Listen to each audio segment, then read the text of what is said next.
It's an honor to be talking to you right now, sir. My name is Sindhus, and I'm currently a student, and I study with lots of non-Muslims. And I'm faced many times with the question, if there's a God, why are there bad things in this world? I love that question. I love that question.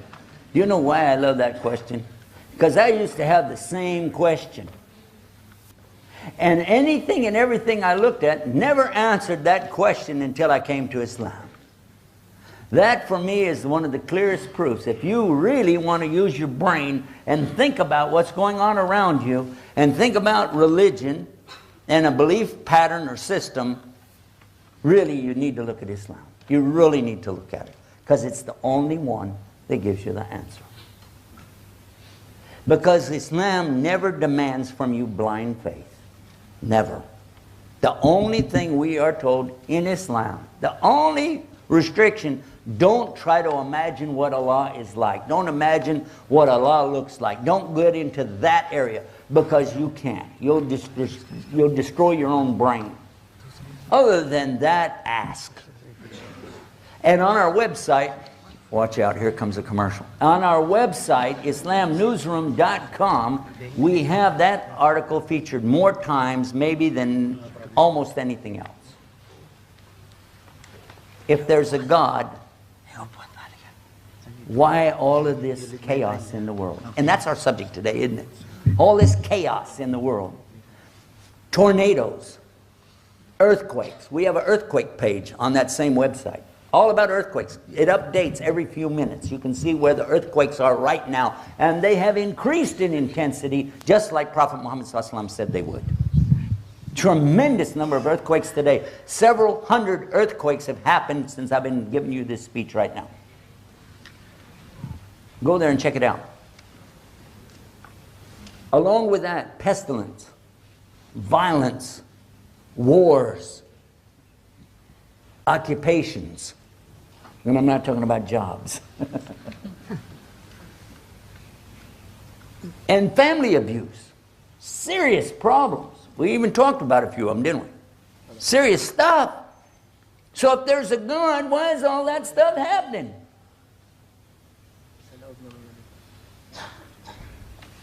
It means the person asking the question doesn't even have the basic understanding of what Islam taught. Islam never taught us that this was the Jannah. Huh? What? You thought you were in paradise? Is that what you thought? Look what Prophet Muhammad, peace be upon him, said. He summed it up with one of the simplest, most beautiful little teachings you could ever imagine. When it comes to why do bad things happen to good people, that's how I titled the lecture about this originally years ago. Prophet sallallahu alaihi wasallam, he said, "Dunya sijnul mu'min wa jannatul kafir." This material existence that we're in, called hayat dunya, life of this world, is a prison to a true believer. But it's the only paradise to a disbeliever. He narrowed it down to two things: believers and disbelievers. We know as believers that this is the hardest thing we're going to go through. Because when this is over, that's it. It's done. It's done. You're not going to be put in any more tests. But you start seeing the results of the tests. You know how that goes. But for the disbeliever, this is their paradise. And that's why they want so desperately to build the big things here. And the fancy cars, the beautiful homes, the best of clothes. You know what I'm saying? You know, strut your stuff, baby. Okay. This is what they're looking for. But our Prophet sallallahu alaihi wasallam, he told us, and this is another hadith, to clarify it even more. Because some of the companions were concerned about the same thing that you're concerned about with your question. He said two people will be brought on the Day of Judgment. One of them, he had everything he asked for in this life. Even to the extent when he was dying, he wanted a feast set before him, and he got it. The other person, he didn't get anything he asked for. Even to the extent when he was about to die, all he asked for was just a drink of water. And he didn't even get that. Now on the day of judgment, the one who had everything, he would be pushed into the hellfire. Like you put a needle in something and pull it out. Just in that instant. Whoop, whoop. And then, it's not in the hadith. That whoop is not there. Don't look for that. He would be asked, in your whole life, remember he had everything. In your whole life, did you ever see any good? He'd say, well, in my whole life, I never saw anything good. It wiped it all out. The other man that had nothing, suffered in this life, would be put into paradise. Like you put a pin in something and pull it out. And then he would be asked, in your whole life, did you ever see anything bad? He would say, well, why? In my whole life, I never saw anything bad. No hardships. So the companions, still not quite satisfied with that one. They said, yeah, but, okay, so why this guy who had everything has to go to hell, and why the other guy goes to paradise? Oh. And Prophet ﷺ made it real clear. Nobody's perfect. Well, yeah, duh. I'm one of those not perfect guys. He said that nobody is perfectly good and nobody's perfectly bad. The man who had everything in this life, actually he was a very bad person. Allah hated him.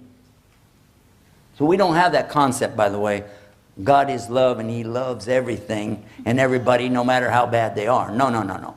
We know that God is the loving, al-wadud, and ready to love anything and everything that is good, but He's also capable of washadid al-iqab, dealing it out heavy duty, and you don't want to know about that.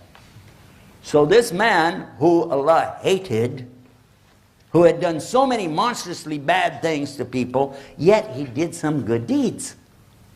So Allah paid him in this life for his good deeds. So he would not even smell the paradise. That he could be thrown directly right straight into hell. The other man, this gentleman, actually was very good. And Allah loved him. But he did some bad things. He made some mistakes. But because Allah doesn't want him to even smell the hellfire, not even for a nanosecond, so Allah let him have his punishment here in this dunya so that he could go straight into the paradise. Stop and think about it. Doesn't that make sense? Doesn't there really need to be a day of judgment? Because otherwise, how could any of us look at the things that are going on around us again and again and again and see how the tyrants and the aggressors and the oppressors throughout history again and again and again, not only do they win these battles and wars, but they go away with all the spoils of wars. Well, the really good people, the honest, kind, giving, generous, charity-giving people are suffering. Literally starving to death. But that's because this is a dunya. How many of you know what the word dunya really means? Raise your hand.